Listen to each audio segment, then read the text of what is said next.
Hello everyone, welcome to ITLS academy.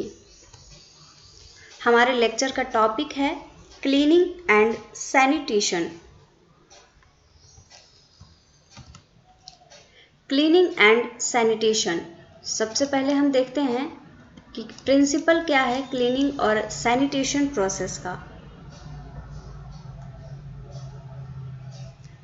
Cleaning and sanitation programmes are a prerequisite to ensure the adoption of good manufacturing practices।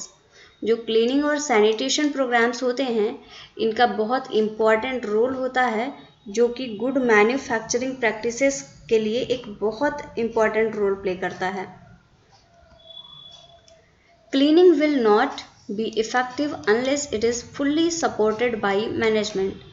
Cleaning effective नहीं होगी जब तक कि इसको proper management से support ना मिले। The role of management is to define the hygiene standards required and to communicate these effectively to staff, usually by means of a comprehensive cleaning schedule and associated task procedure। जो management होता है, जो कि training को properly जो cleaning है उसको apply करवाएगा, तो उस मैनेजमेंट का रोल होता है कि वो जो रिक्वायर्ड हाइजीन स्टैंडर्ड्स है, इसके अलावा जो उन स्टैंडर्ड्स को जो स्टाफ है उसके तक प्रॉपरली पहुंचाए, इजीली वर्ड्स में जो स्टाफ है उसके तक कम्युनिकेट करे।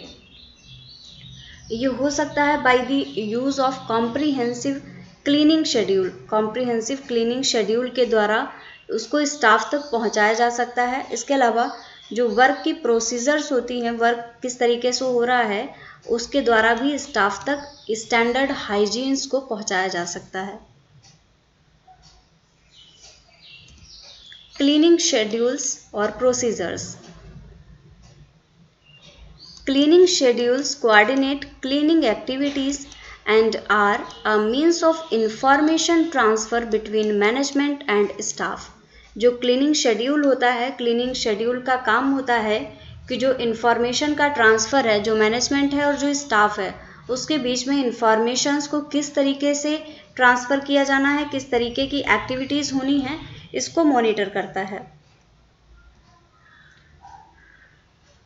They should be established for external areas. जो प्रोसीजर्स होते हैं ये एक्सटर्नल एरियाज के लिए होते हैं। The premises itself and equipment plant and services. जो डेयरी प्लांट है या जो भी मैन्युफैक्चरिंग प्लांट है उसके लिए, और जो सर्विसेज हैं एज वेल एज जो इक्विपमेंट वहाँ पे यूज़ किए जा रहे हैं, ये जो क्लीनिंग प्रोसीजर्स होते हैं ये उनके लिए भी सेम होते हैं।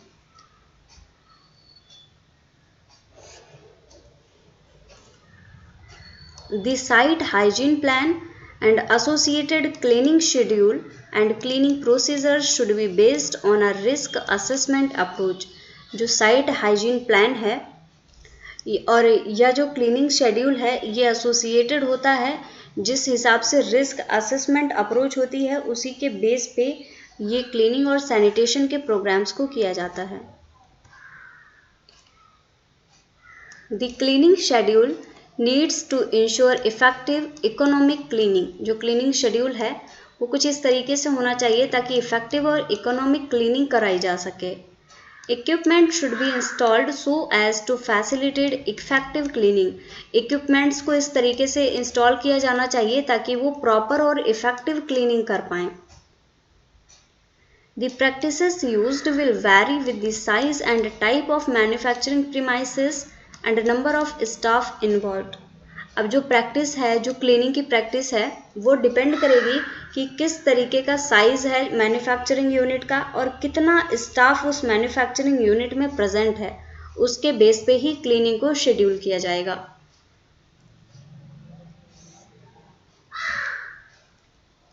द क्वालिटी कंट्रोल मैनेजर और designate must determine a site hygiene plan. जो क्वालिटी कंट्रोल मैनेजर होते हैं या उनकी जगह पे जो भी डेजिग्नेट होते हैं उनको डिटरमाइन करना होता है एक site hygiene plan, otherwise termed cleaning and disinfection protocol.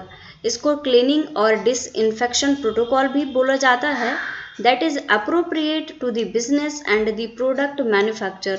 जो प्रोटोकॉल होता है वो बिजनेस के लिए और जो मैन्युफैक्चर्ड प्रोडक्ट है उसके लिए अप्रोप्रिएट होता है, specially in terms of high and low care requirement. Depend करता है कि हाई केयर की रिक्वायरमेंट है या लो केयर की रिक्वायरमेंट है।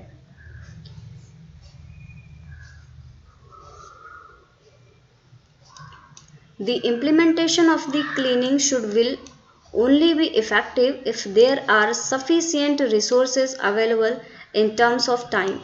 Implementation है जो cleaning का वो proper तभी होगा, effective तभी होगा जब सारे जो sources हैं उनको involve कर लिया जाए, sufficient source वहाँ पे available हों। Consideration should be given to the level of cleaning. ये डिसाइड किया जाना चाहिए कि किस लेवल की क्लीनिंग हो रही है।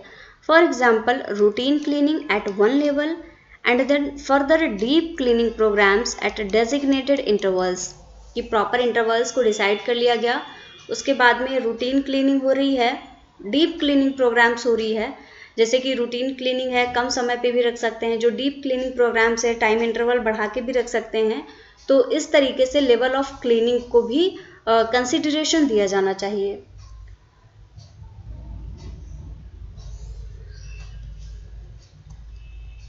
अब आता है site hygiene plan. The quality control manager should develop a validate site hygiene plan. जो क्वालिटी कंट्रोल मैनेजर होते हैं या उनकी जगह पे जो डेजिग्नेट होते हैं उनको डेवलप करना चाहिए, वैलिडेट करना चाहिए एक site hygiene plan as well as associated procedures for the site. उसके साथ में एसोसिएटेड जो भी प्रोसीजर्स हैं उनको भी वैलिडेट करना चाहिए। The site hygiene plan should be reviewed at regular intervals. Regular intervals पे site hygiene plans को review करना चाहिए to determine its appropriateness। और इसके जब आप रेगुलर इंटरवल पर रिव्यू करेंगे तो आप पता लगा पाएंगे कि ये अप्रोप्रिएट हैं प्लान्स या नहीं। And effectiveness in ensuring a hygiene manufacturing site. और आप ये भी पता लगा पाएंगे कि ये कितने इफेक्टिव हैं। And minimising the risk of potential product contamination. और जब कितना अप्रोप्रिएट है कोई भी जो क्लीनिंग हाइजीन प्रैक्टिस है, कितनी इफेक्टिव है, जब ये चीज़ पता चल जाएगी तो जो रिस्क होता है प्रोडक्ट के कंटेमिनेशन का उसको भी काफ़ी हद तक मिनिमाइज किया जा सकता है। Validation of cleaning and disinfection processes is especially critical if dual use of equipment and machinery for slicing, mining or vacuum packing for raw and ready to use food form part of the manufacturing process। जो validation है cleaning और disinfection का ये critical हो जाता है अगर equipments का डबल यूज़ हो जाता है, जैसे स्लाइसिंग के लिए, माइनिंग के लिए या वैक्यूम पैकिंग के लिए।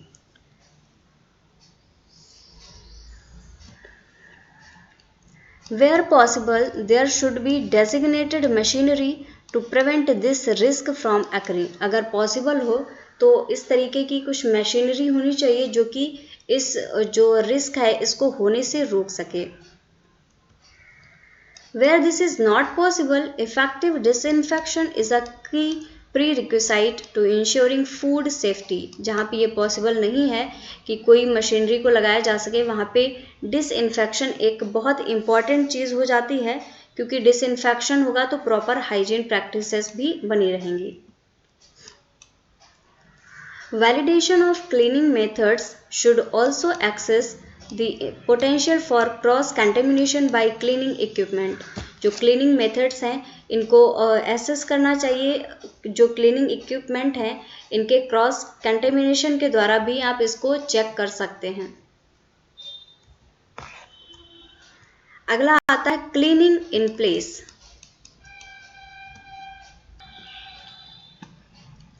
Food production systems, especially in dairies and drink manufacture, often have a number of bulk tanks। जो फूड प्रोडक्शन सिस्टम्स होते हैं, जो मैन्युफैक्चरिंग प्लांट्स होते हैं, जैसे कि अगर डेयरीज़ की बात करें या ड्रिंकिंग जहाँ पे ड्रिंक्स मैन्युफैक्चर होती हैं उनमें बहुत बड़े बड़े से बल्क में टैंक्स होते हैं। Interconnecting pipe work and pasteuriser system, बहुत सारा पाइप वर्क होता है और पास्चराइजर सिस्टम होता है। So cleaning in place allows equipment and pipe work to be cleaned between processing runs. जो cleaning in place होता है, ये एक ऐसा सिस्टम होता है जो कि वर्क हो रहा है उसी के दौरान पाइप वर्क को क्लीन करने का काम करता है। When designing the cleaning in place system, the following factors are important. जब क्लीनिंग इन प्लेस सिस्टम को डिज़ाइन किया जा रहा है तो कुछ फैक्टर्स इंपॉर्टेंट हो जाते हैं। देखते हैं कौन कौन से फैक्टर्स हैं। The cleaning requirement for each piece of equipment, run of pipe work or tank or vessel. जो cleaning requirement,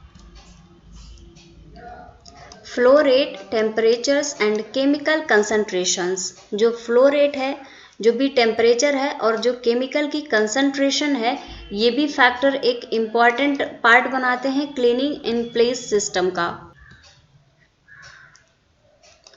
The means services required for cleaning in place cleaning, for example water temperature, automatic dosing system and waste systems. तो cleaning in place system के लिए जो main required services होती हैं उनमें से होते हैं water temperature, automatic dosing system and waste systems. इसके अलावा the time available for cleaning, कितना टाइम अवेलेबल है ये भी मैटर करता है। इसके अलावा the programme of chemicals to be used and the temperature of the cleaning chemicals. जो प्रोग्राम यूज़ करना है क्लीनिंग के लिए या जो केमिकल्स यूज़ करना है, इसके साथ में ही टेम्परेचर क्या है क्लीनिंग केमिकल्स का, ये भी क्लीनिंग इन प्लेस के लिए एक इम्पॉर्टेंट फैक्टर होता है। The possibilities for recycling of detergents, recycling कितनी पॉसिबल है डिटर्जेंट्स के लिए, ये भी मैटर करता है for the cleaning in place system.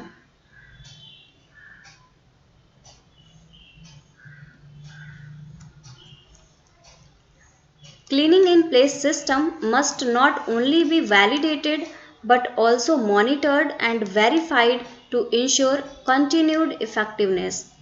जो क्लीनिंग इन प्लेस सिस्टम है इसको वैलिडेट तो किया जा सकता है, लेकिन इसका proper monitoring, continuous monitoring and verification बहुत ज़रूरी होता है ताकि इसकी कंटिन्यूअस इफेक्टिवनेस को मेंटेन किया जा सके।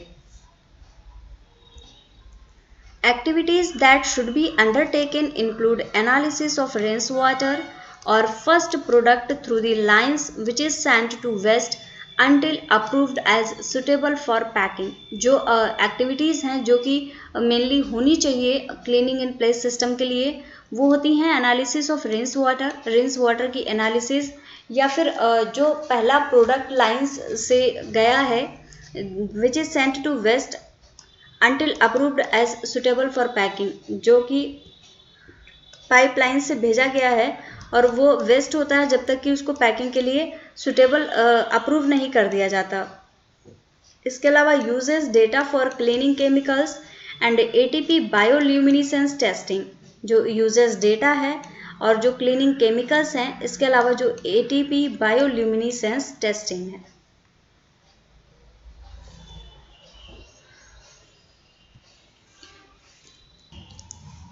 अब आता है efficiency of cleaning. The efficiency of cleaning and sanitation should be checked and recorded at routine intervals. जो एफिशिएंसी है क्लीनिंग और सैनिटेशन की, इसको प्रॉपर रेगुलर इंटरवल्स पे रूटीनली चेक करना चाहिए और रिकॉर्ड करना चाहिए by the quality control manager और डेजिग्नेट। या तो इसके लिए क्वालिटी कंट्रोल मैनेजर होता है या फिर उसकी जगह पे जो भी डेजिग्नेट होता है उसका वर्क होता है कि वो क्लीनिंग और सैनिटेशन का प्रॉपर रिकॉर्ड रखे, रूटीन इंटरवल्स पे उसका रिकॉर्डिंग और चेकिंग करे। The frequency of checks should be based on risk assessment. अब जो फ्रीक्वेंसी है कि कितनी बार चेक किया जाएगा क्लीनिंग और सैनिटेशन को, ये डिपेंड करती है कि वहाँ पे रिस्क कितना है। बहुत ज़्यादा रिस्क है तो उसको जल्दी जल्दी फ्रीक्वेंसी उसकी बढ़ा दी जाएगी कि बहुत जल्दी जल्दी चेक किया जा रहा है, और अगर फ्रीक्वेंसी वहाँ पे कम रखी जाएगी अगर रिस्क वहाँ पे कम होता है। The hygiene standards required should be defined, जो हाइजीन स्टैंडर्ड होते हैं, रिक्वायरमेंट होती है जिनको, उनको प्रॉपर डिफाइन किया जाना चाहिए।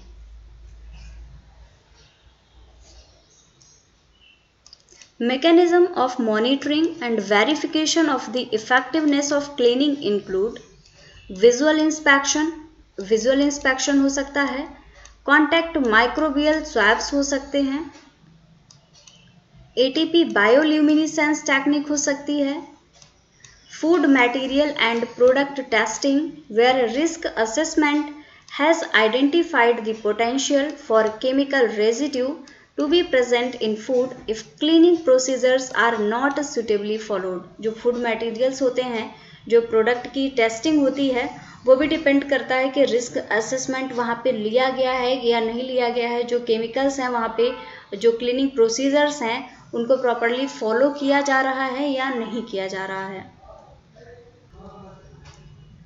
अगला है microbiological testing of part processed and finished product. जो फिनिश्ड प्रोडक्ट हैं या फिर थोड़े प्रोसेस हुए हैं उनकी माइक्रोबायोलॉजिकल टेस्टिंग हो, और इसके अलावा microbiological and chemical checks of rinse water. जो रिंस वाटर है उसका proper microbiological and chemical check हो।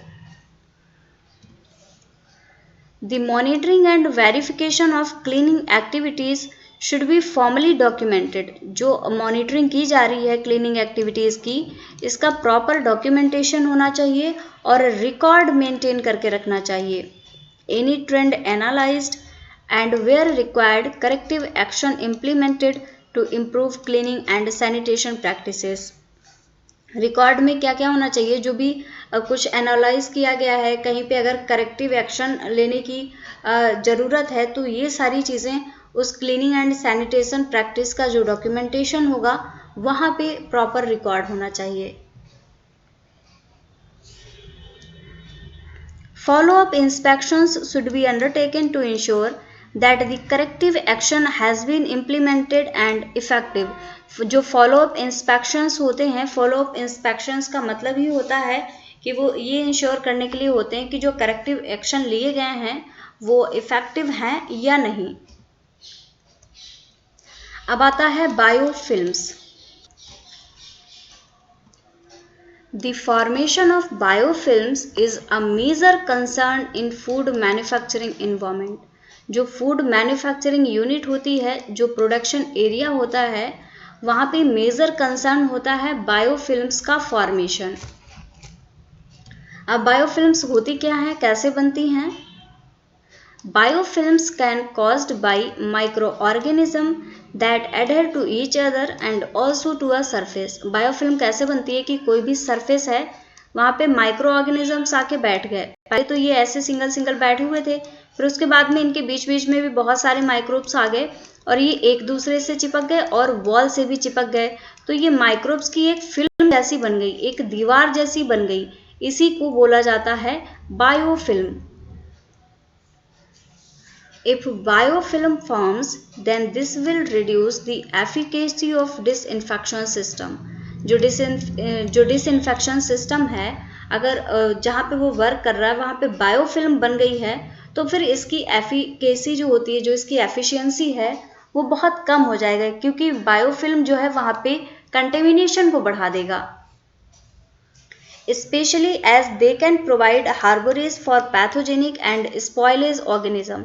अगर ऐसा हो जाता है कि वो एक जगह दे देते हैं पैथोजेनिक और जो स्पॉयलेज माइक्रो ऑर्गेनिज्म हैं उनको, अगर ऐसे माइक्रोब्स की बायोफिल्म बन जाती है तब तो ये बहुत ही ज़्यादा खतरनाक हो जाती है, क्योंकि फिर वो तो पैथोजेनिक माइक्रो ऑर्गेनिज्म ही हैं, तो वो प्रोडक्ट को कंटेमिनेट करने के साथ साथ वहाँ पे जो प्रोफेशनल्स, जो पर्सनल्स इन्वॉल्व हैं उनको भी हार्म पहुंचा सकते हैं। और ये जो पैथोजेनिक माइक्रो ऑर्गेनिजम्स होते हैं ये होते कौन कौन से हैं, such as salmonella species and listeria monocytogenes. जो लिस्टेरिया स्पीसीज हैं एज वेल एज जो साल्मोनेला स्पीसीज हैं, जैसे कि साल्मोनेला टाइफी है, ये पैथोजेनिक माइक्रो ऑर्गेनिज्म है, स्पॉयलेज माइक्रो ऑर्गेनिज्म है। तो अगर इनकी बायोफिल्म बन जाती है तो फिर ये जो वहाँ पे लोग इन्वॉल्व हैं उनको हार्म करते हैं, इसके साथ साथ में जो प्रोडक्ट बना है ये उसको भी स्पॉइल करने की कैपेबिलिटी रखते हैं।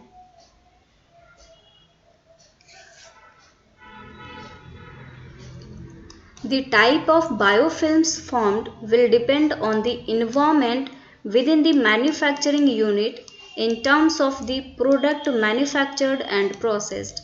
किस टाइप की बायोफिल्म बनेगी ये डिपेंड करेगा कि उस जगह का इन्वायरमेंट कहाँ है, कैसा है जहाँ पर मैन्युफैक्चरिंग यूनिट है, और in terms of the product manufactured and process, किस तरीके से प्रोडक्ट को बनाया जा रहा है, किस तरीके से प्रोडक्ट को प्रोसेस करा जा रहा है, उसी के हिसाब से बायोफिल्म भी बनेगी। एंड दस the nutrients and pH with in the environment, क्योंकि माइक्रो ऑर्गेनिजम्स जो होते हैं उनके लिए उनको सुटेबल इन्वायरमेंट चाहिए होता है, जिसमें कि न्यूट्रिएंट होना चाहिए, प्रॉपर पीएच होना चाहिए, प्रॉपर टेम्परेचर होना चाहिए, तभी ग्रो करते हैं। तो अगर कोई ऐसा प्रोडक्ट बन रहा है जिसमें कि उनके लायक न्यूट्रिएंट है, उनको प्रॉपर पीएच मिल रहा है, टेम्परेचर भी उनका ग्रोथ के लिए सुटेबल है, तो फिर वो तो वहाँ पे ग्रो कर ही जाएंगे। The risk of biofilm formation is greater in areas of the factory which are cleaned or dismantled at a lower frequency. जो बायोफिल्म का फॉर्मेशन है ये ऐसी फैक्ट्रीज में या ऐसे एरियाज में ज़्यादा हो जाता है जहाँ पे क्लीनिंग की फ्रीक्वेंसी बहुत लो है, बहुत कम क्लीनिंग की जाती है और रूटीन क्लीनिंग भी नहीं है, कभी कभार हो गई तो हो गई। तो ऐसी जगह पे बहुत ज़्यादा फ्रीक्वेंसी होती है कि बायोफिल्म का फॉर्मेशन हो जाएगा। अगर एग्जाम्पल की बात करें, इन लाइन फिल्टर्स और pipe work joints and seals, जो पाइप्स हैं एक दूसरे से ज्वाइन होती हैं, तो वहाँ पे सीलिंग के लिए कुछ चीज़ें होती हैं, तो ये ऐसे एरियाज होते हैं जहाँ पे क्लीनिंग बहुत कम होती है, तो बहुत चांसेस हैं कि यहाँ पे बायोफिल्म का प्रोडक्शन हो जाएगा। And there is potential for slogging from the biofilm into liquid if there is a change in flow rate and pressure. और जो भी सील लगी हुई है दो पाइप के बीच में, अगर यहाँ पे कोई भी प्रेशर में या टेम्परेचर में या फ्लो रेट में चेंज आता है तो बहुत चांसेस हैं कि ये जो माइक्रोब्स जो बायोफिल्म बना के यहाँ पे बैठे हुए हैं ये अंदर पहुँच जाएंगे और स्पॉइलेज करेंगे, डिग्रेडेशन करेंगे प्रोडक्ट का स्पॉइलेज कर देंगे।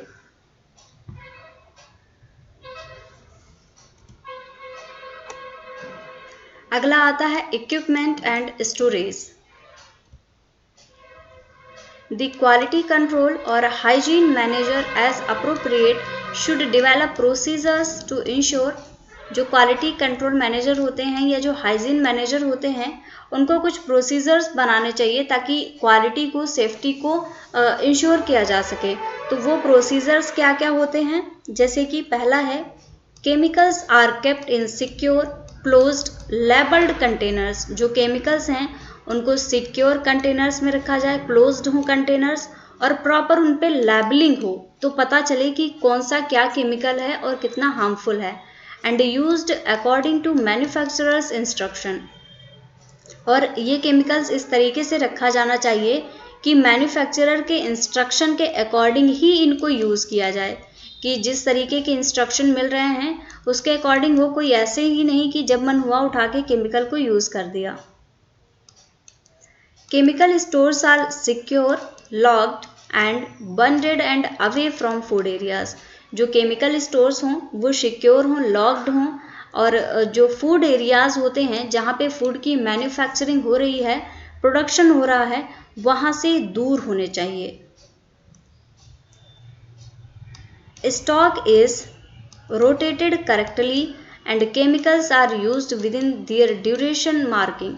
जब तक के लिए ज़रूरी है केमिकल्स का यूज़ सिर्फ उस टाइम के लिए ही हो, कोई अदर टाइम के लिए नहीं कि जब प्रोडक्ट को इधर उधर किया जा रहा है, बनाया जा रहा है, प्रोसेसिंग हो रही है, उस टाइम पे उनका यूज़ कर लिया जाए तो हार्मफुल हो सकते हैं वो। इसके अलावा जो स्टॉक है उसका रोटेशन भी बहुत प्रॉपरली और करेक्टली होना चाहिए।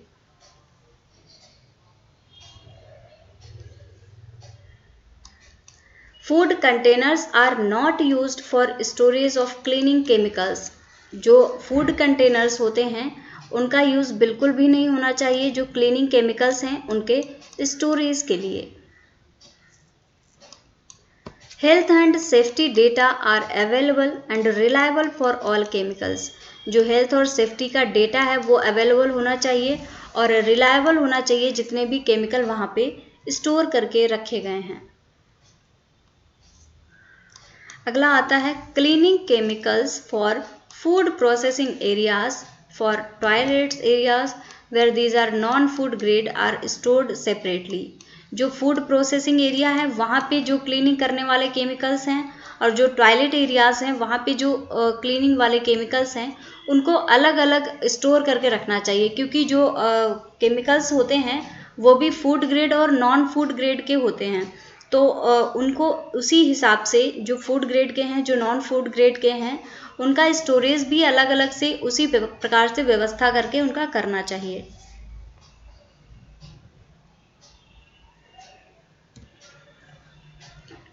Correct protective clothing is use.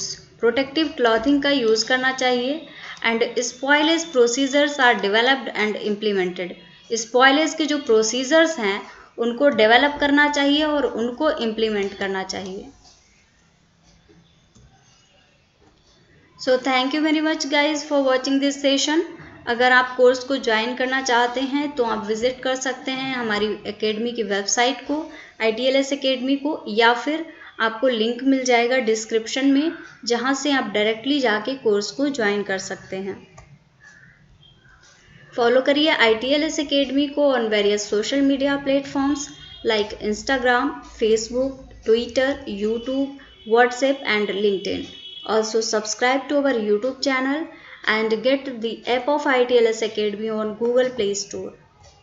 So thank you very much for watching.